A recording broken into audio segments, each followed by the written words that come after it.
Morning dawns bright and clear the following day. Although the air still feels muggy, I miss the chilly autumn weather. It's one of those rare weekends when I'm up even before my alarm rings. Still says 5 o'clock. Clock's broken, I guess. It's right at least twice a day. If it wasn't for Ash's call last night, I'd probably sleep in. When 9 a.m. rolls around, I'm already heading downstairs where Ash is waiting for me in his car. His hair's disheveled mess, eyes drowsy, and overall looking like he hurried to get out of bed. Or fell out of it. Or both. He looks adorably rumpled this way, but I'm not going to tell him that. It only blowed his unbearable ego. Good morning, Ash! He makes a motion with his finger around his ear. Tone it down. Can you even drive? He answers me with a slight raise of his hand, a yawn, and nothing more. He's never been particularly fond of mornings, and for that I'm thankful to God and the universe, less mental capacity for him to make fun of me. Ha! There's the reason why mornings are my favorite. It doesn't take long for us to reach our destination, the small cafe situated in Luxburn's busiest street, the same one I'd often visit with Becca for its cheap food. I've never gone here on a Sunday, and it's striking how different it appears without the usual weekday and Saturday rush. The atmosphere especially reminds me of something we also have back home, near the university I used to attend. I wonder what happened to it. It was being renovated before I left, so I never got to visit one last time. The place has always had a calming effect on me. But today, despite standing in a place similar to it, anxiety easily washes over me as soon as I step out of the car. I'm quite used to dealing with people I've never met before, thanks to my work, but still, I don't know him. What? Who doesn't she know? Maybe just the people on the street? Probably worded that strangely. I'm quite used to dealing with people I've never met before thanks to my work. But still, I don't know him. Yeah, that's lost on me. In spite of the fact both Ash and Becca have vouched for him, oh, what will he think of me and my story? They're gonna go meet that one guy. They didn't lead into that very well. No. What if he thinks I'm crazy? Hell, even my own friends thought so. I draw in a breath to quell the panic beginning to rise in me. Oh well, only one way to find out. A few hesitant steps forward, and then Ash is suddenly pulling me back by my elbow. Is this gonna turn into a meeting where it's like, you seem very nervous, so I'm worried you'll think I'm crazy. Why does people thinking you're crazy concern you so much? Hold on, scaredy cat, not too fast. Without warning, he flicks my forehead hard. Why? That's rude. That hurts! What was that for? He's already walking away when I look up, and I hurry to catch up to him, puzzled. I really don't understand this guy. At least explain why you're flicking other people's foreheads all of a sudden. So rude. Get yourself together, will you? He's not going to bite. He's very accommodating, too. I wasn't scared of him or anything. You don't look like it. Didn't sound like you were okay last night either. Huh? What was that last one? Hey! Don't just ignore me! All questions and retorts die on my mouth once he opens the door to the shop. A cast iron bell attached to it chimes softly, announcing our arrival. The smell of freshly brewed coffee welcomes us as soon as we step in. Like the usual, several tables and chairs have been set up for the patrons. But most of the customers have forgone them in favor of the more comfortable throw pillows and bean bags the staff has laid out on the floor. Beck would love how they have something like this on Sundays. She's been complaining how uncomfortable the library chairs are for a long time now. Ash leads me to a secluded spot near the window where an old man, probably in his 50s or 60s, is seated, enjoying a brew and a book. Professor Clark! It's just Andrew now. I'm no longer your professor, Detective Inspector Frey. The guy, Andrew, looks up from his book and gives him a smile. The sheepish look crosses Ash's face in the older man's astonishment. More unusual, in my opinion, is seeing him appear like a parent just scolded him. But it suggests a familiarity between them, one that goes beyond what someone expects from a simple student and mentor. Great start. With another warm smile, he gestures for us to take the empty seats opposite him. Have you been waiting long? Quite some time. Wow. But I come here early on weekends. Best time to get their first serving of bear claws. They're the only place that serves it here. Bear claws. I took the liberty of ordering for you two. I hope you don't mind. I thought it'd be best to talk over a decent helping of coffee. Did he have a lisp? Nah, it sounds like he's just gotta clear his throat like I do. I don't know. The way he said best. That'll be best. I didn't catch it. Soon enough, a waiter brings us 2 more cups and sets down a basket of pastries. Aren't you going to introduce the lady? Oh, yeah, you're right. Ah, right, sorry. Isabella, this is Prof. Andrew. He's one of my professors back at the university. Andrew, this is Isabella Santos. Santos. Portuguese? Spanish? Brazilian? Mexican? Filipino. Filipina, actually. It's a pleasure to meet you, Professor. Ah, your name carries a lot of history, Miss Santos. Just Andrew is fine. Don't do what Ashton's doing. He doesn't listen to this old man. He doesn't listen to anyone like more. Like more. The awkward tension typically present in first meetings dissipates after that. I was expecting someone strict and, to an extent, someone severe. But Professor Andrew Clark is definitely the opposite of what I had in mind. The more personal kind, similar to a grandfather who dotes on you at family gatherings. It's obvious why Ash has taken a liking to him. Ashton tells me there's something you wish to discuss that I could help with. Let's hear it then. I give Ash a hesitant glance, but he just nods and gestures towards Andrew with his head. He's leaving this to me. It's my story to tell, after all. I keep it short and concise. I found a letter in this old mansion. Now I'm cursed. Exactly as I've told it to Ash and Zach when they asked about it. I don't mention the name of the place.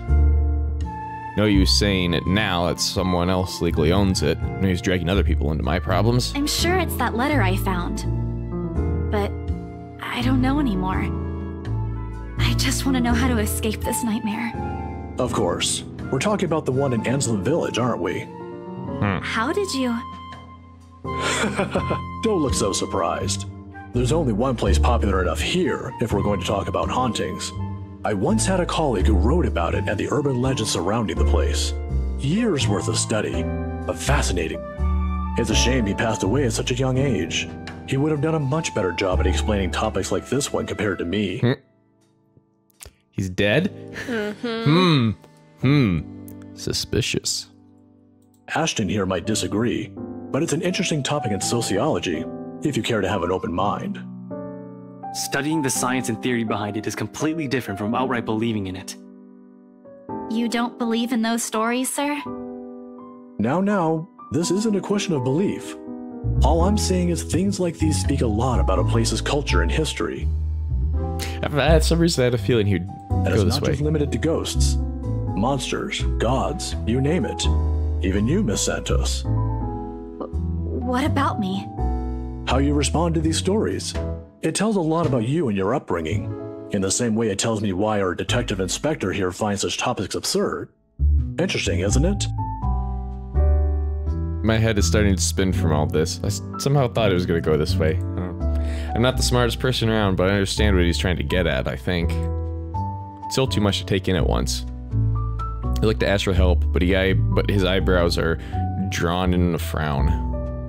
If he keeps staring like that at his cup, I'm pretty sure it'll crack soon. There's still something you're not telling. Didn't I tell you everything the other day? Yeah, but you mentioned the rights. Then you proceeded to drop the topic right after. What's with that? They don't have anything to do with this. Rights. Luke and Hannah, right? Yeah, They're the ones who got the place. Ah, I'm not surprised. They're the kind who gets what they want when they set their eyes on it. From what I've heard, word gets around.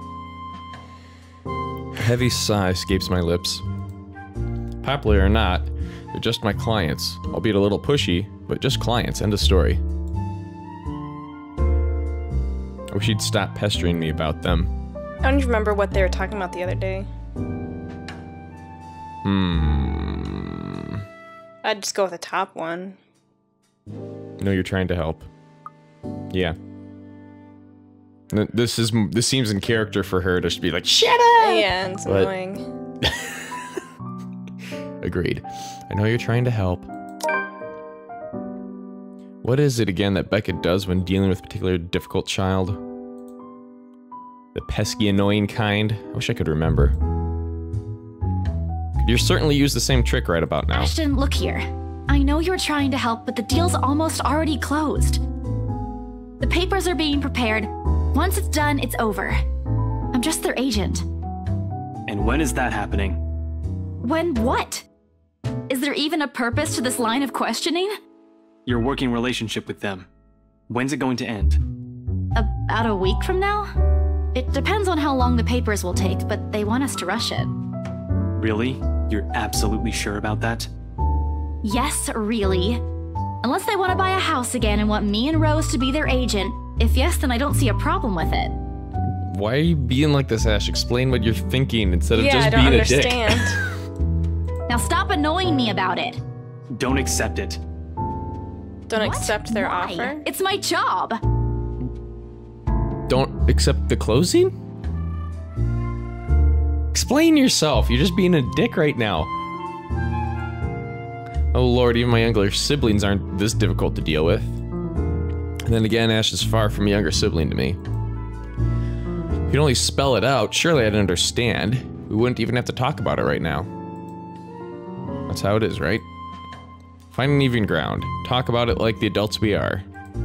It wasn't like this before. But somewhere along the way, something has changed in us, as people, as friends. Wish there was a way I could tell when or why. Instead, I'm left searching blindly for reasons. The thing we know, we'll be drifting further and further apart. How frustrating. Now, kids, settle down. We're not going to solve anything by shouting. Sorry, Sir Andrew. Sir Andrew. And we're not going to solve anything either if you keep omitting things. Speak for yourself. I'm not the only one doing it. You'll have to forgive my former student, Miss Santos. He's always been the curious kind. Many people think he's lazy, but it's actually the opposite. I see that hasn't changed. Oh, really? How is he back when he was your student? I'm sorry, I need to ask. He doesn't talk much about that. And there's a reason why. Please don't. Tried to sleep on the first day of class. He didn't repeat it after what I made him do when I caught him. Students like him are the easiest to deal with, once you know what piques their interest. I'd have to say, he's one of the very few who's actually interested in the subject, though. But there was this one time when... By the end of the conversation, Ash looks like he's praying for the ground to swallow him. He's never been one to talk about himself. What I know about him are mostly bits and pieces I've gleaned over the years. He's an atrocious singer, he's bad at art, and he has a personal vendetta against mornings. Now? Now it feels like he isn't that hard to figure out after all. It's past noon when Andrew has to leave us for another meeting. But before we separate... Miss Santos, a word of advice. Just keep in mind that when it comes to cases such as this, they aren't always what they seem. Naturally, the mansion in the letter was brought up several times during our talk. And though Ash is right in that Andrews offers a different perspective, he has left me with more questions than answers instead. What is she? What does she want from me? Is she ever going to leave? They all continue to bug me after we've left the coffee shop. I don't even notice when Ash takes a different turn on our way back. Where are we going?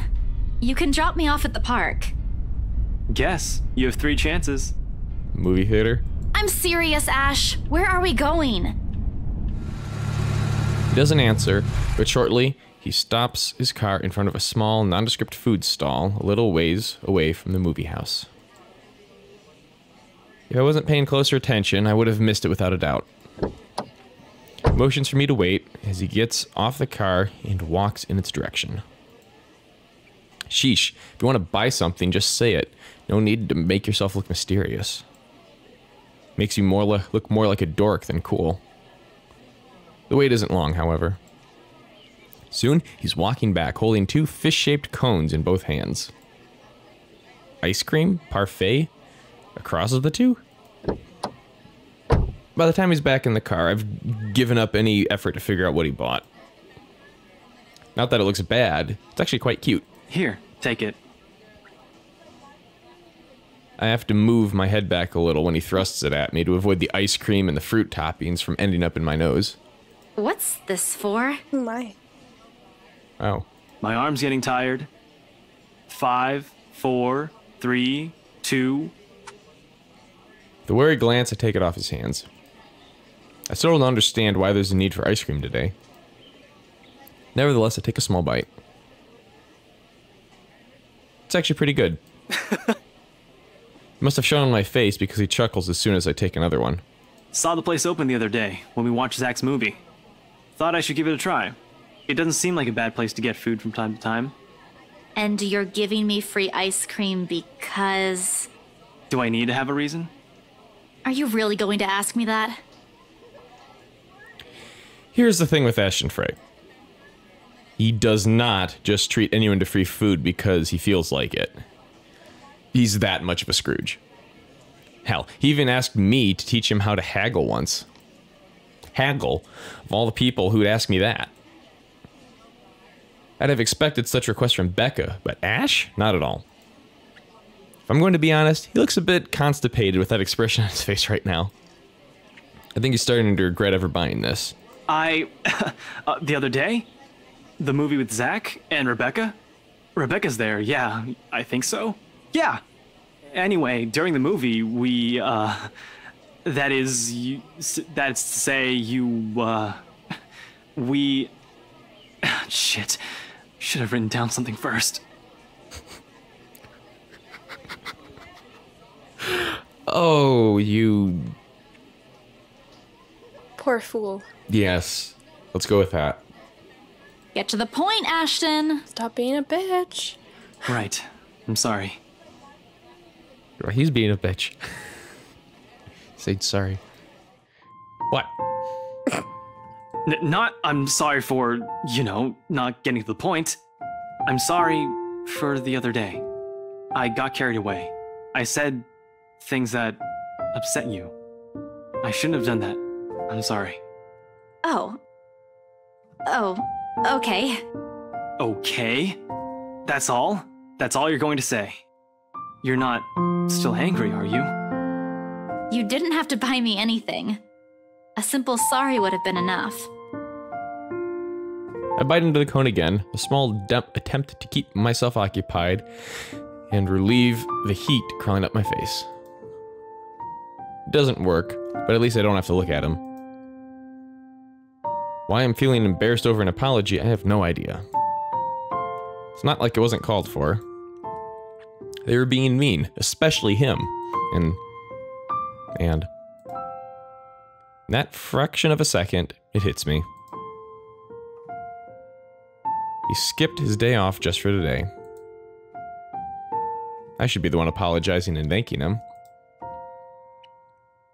Silence is an awkward company while we finish our respective snacks. There are words for this. For people like us, for understandings and sentiments like this. Yet, in this instant, they won't come. As promised, he drops me off at the park right after, phrases unsaid still hanging heavily in the air. In this weather, the city park gives off a lazier and more languid vibe than usual. Where children are usually running around and playing, there are now people lying, leaning back on their picnic blankets, simply enjoying the afternoon sun. The smell of food drifts from nearby carts, and if the wind blows in the right direction, one would catch the whiff of freshly trimmed grass. Maybe I should try walking home today, to get my mind off things. And trying to find the words somehow. I haven't done that in a while. Thanks, Ash, for today. No problem. Say hi to Rebecca for me. Yeah, I will. Even so, I linger. We both do. A mild, humid breeze brings the smell of dried leaves, warmed earth, and a far-off distant memory. Of false starts and awkward first meetings. Same place, same people playing the same parts. Funny how, of all the days, my brain chooses to remember it now. Wait, Belle. Ash exits his car. His strides are unsteady when he approaches me. Or maybe this is his uncertainty showing. I'm not quite sure. He has never looked uncertain to me before. Always calm, always sure, always collected. He stops a short distance from me, close enough that he's within an arm's reach, but just far enough for his voice to be heard over a distant small talk, if this is what it's going to be. He fumbles for something in his pockets. Here, catch. A small bag lands cleanly on my outstretched hand before it hits the ground.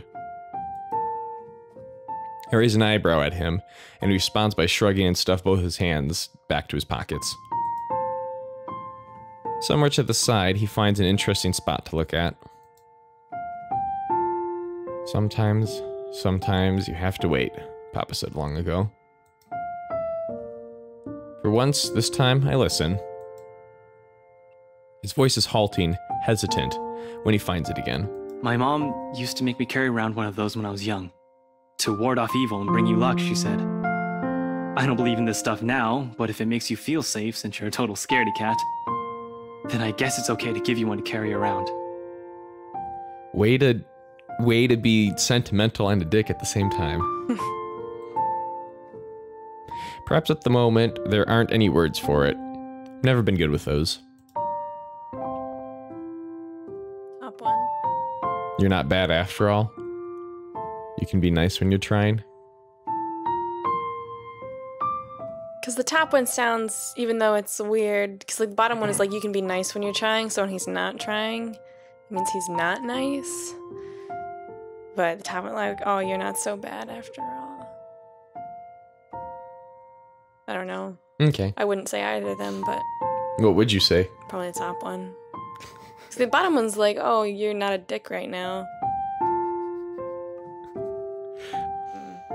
Okay. You're not bad after all then. I kind of not necessarily picking up on the differences.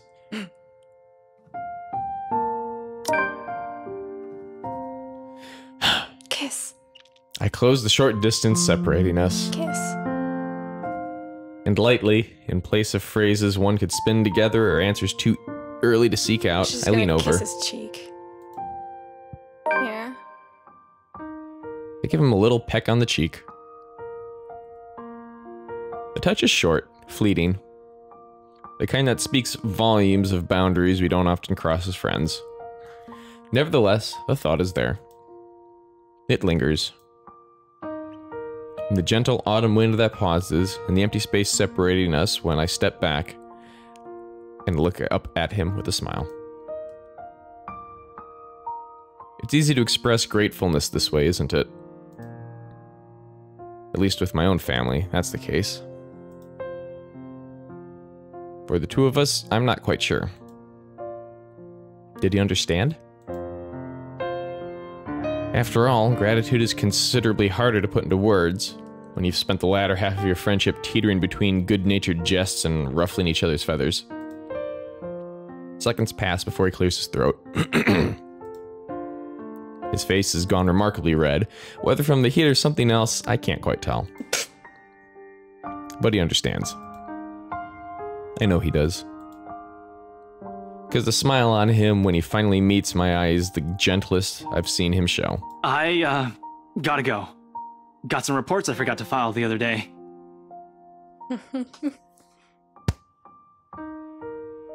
Okay.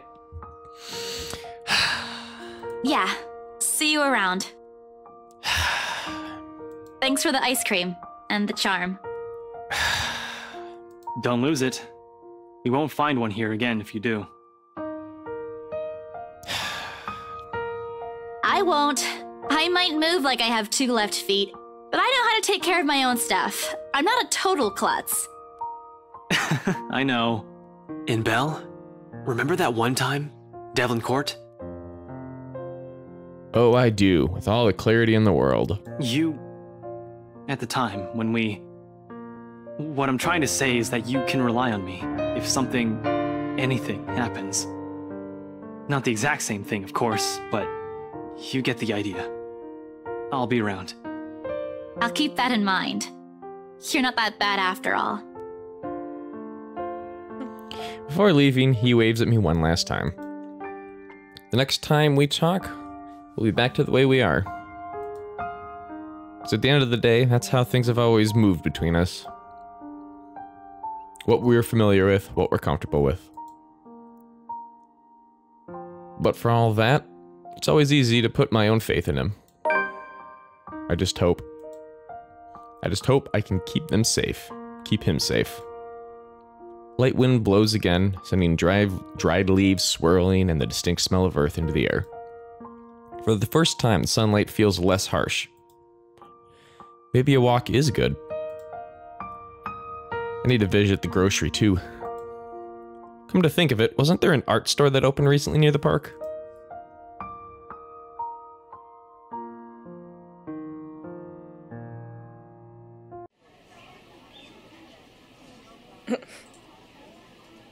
The cat's name is Beruthiel?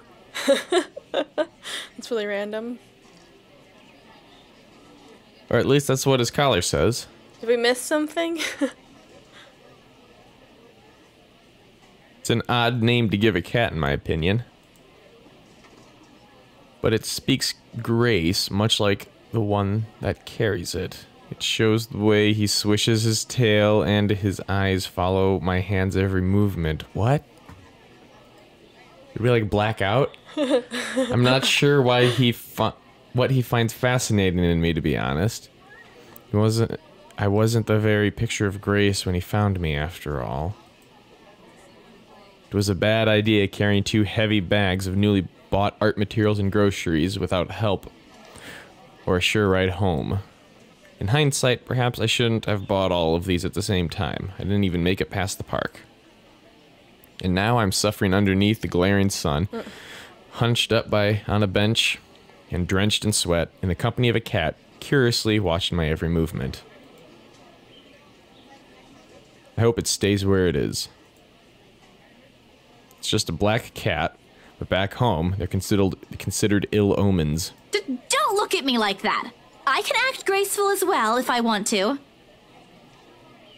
Not that I've ever acted graceful in my life, of course. Growing up with a rowdy younger brothers and a sister does that.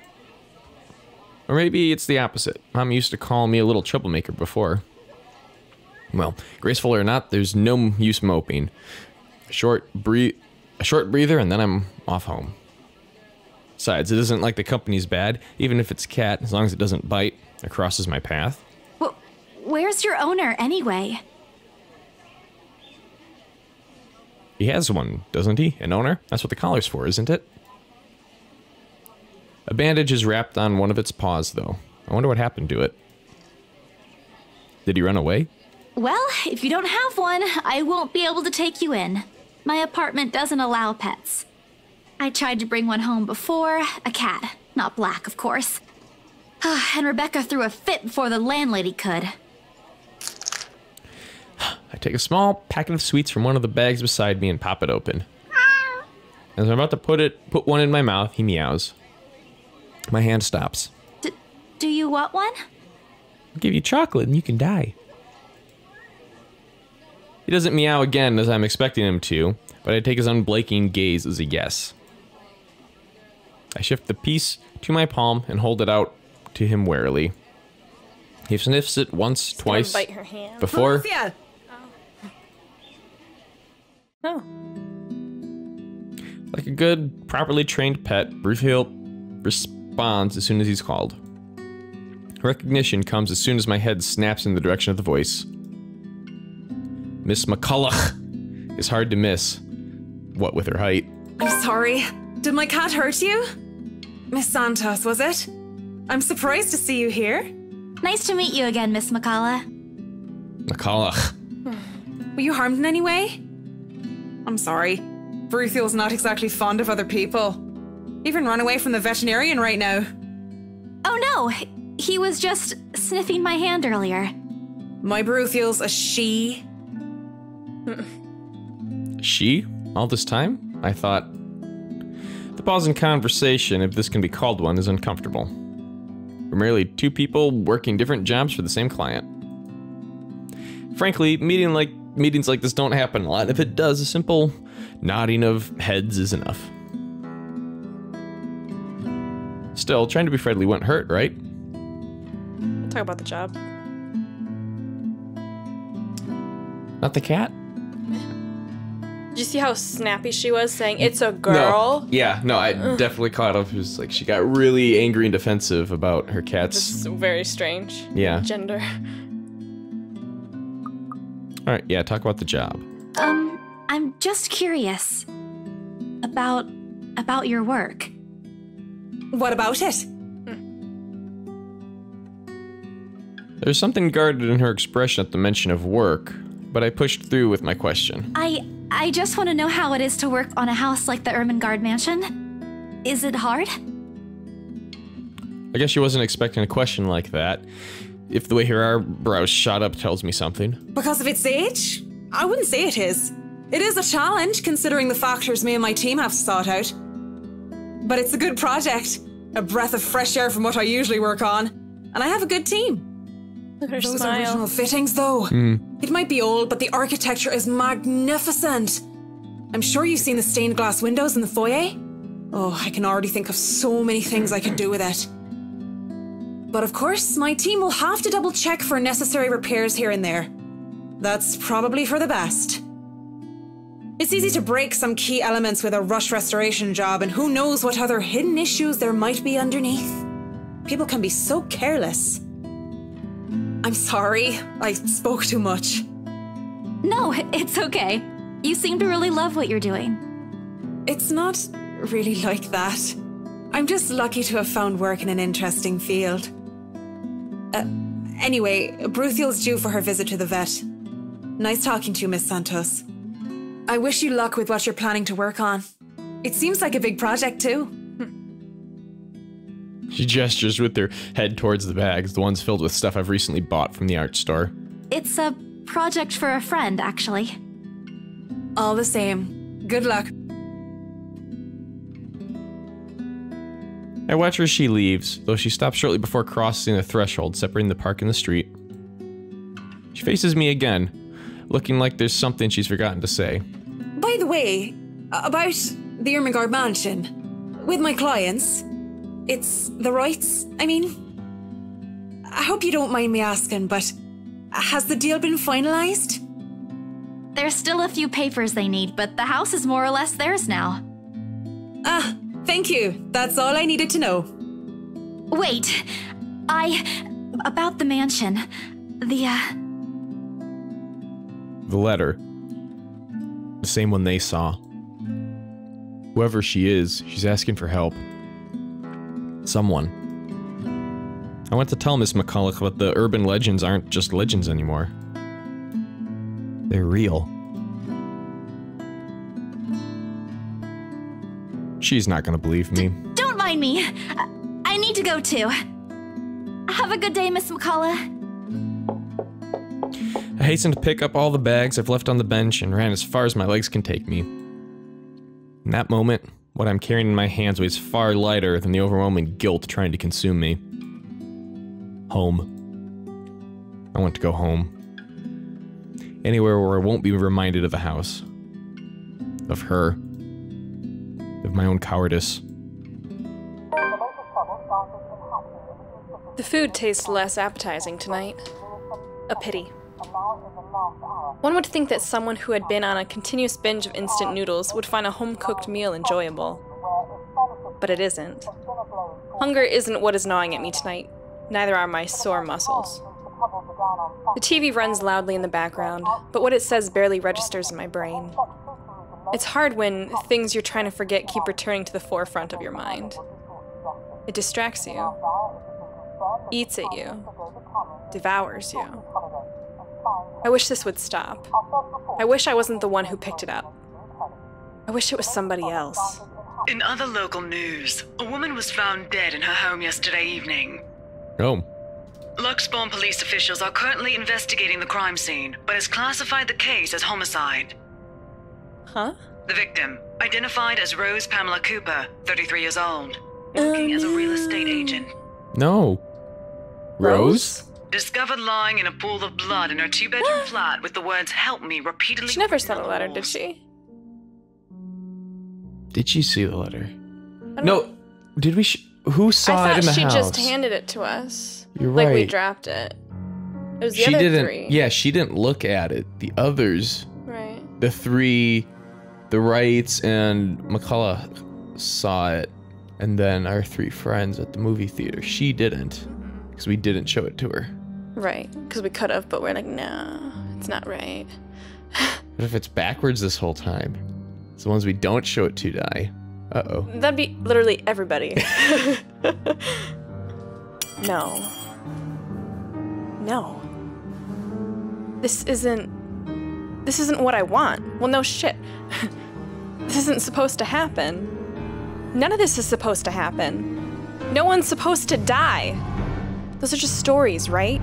Legends. That's what everyone has kept telling me, so why? And Immediately I rush to my study table in search of my phone. My hand, cold from dread, clings tightly to it as soon as I touch its edges. A piece of folded paper, the letter, lying unassumingly beside it, slips to the floor when I pick up the device. But I pay it no mind. There are more important things. Right now, I need to call her. I need to call her. I was with her. I was just with her not too long ago and she was okay. No. No. No. No! It isn't Rose, I'm sure of it. I just talked to her and a sob escapes me and hot tears begin to blur my vision. One after another, they trickle down, weighted by the very same guilt I refuse to admit I've been carrying from the start. The same one I've been hiding from. The same one that has put the people I care about in danger. My hands shake as I navigate to Rose's number on my contacts list. She'll answer, right? That's what she always does. When she's alive. She'll pick it up and tell me to turn down the waterworks and call me a wuss afterwards. She'll answer. Please answer, Rose. Look at the face. The cat bat? No, Isabella's face. Oh, that's not funny. Oh, okay. The cat bat peering over her ponytail's funny. Again and again I dial, whispering, praying, pleading. Come on, Rose. Don't do this to me. Please pick up. I know you're there, Rose. You're not dead. Please tell me you're not. This adds to the series of deaths and disappearances that has plagued Luxbourne in the recent years. The authorities are currently looking at a possible link with the notorious Anselm Butcher case. The TV runs loudly in the background. A deafening static sounds from my phone's speakers. But in my ears I can only hear the screams. Her pleas. Her whispers. Help me. We are not safe. Interesting.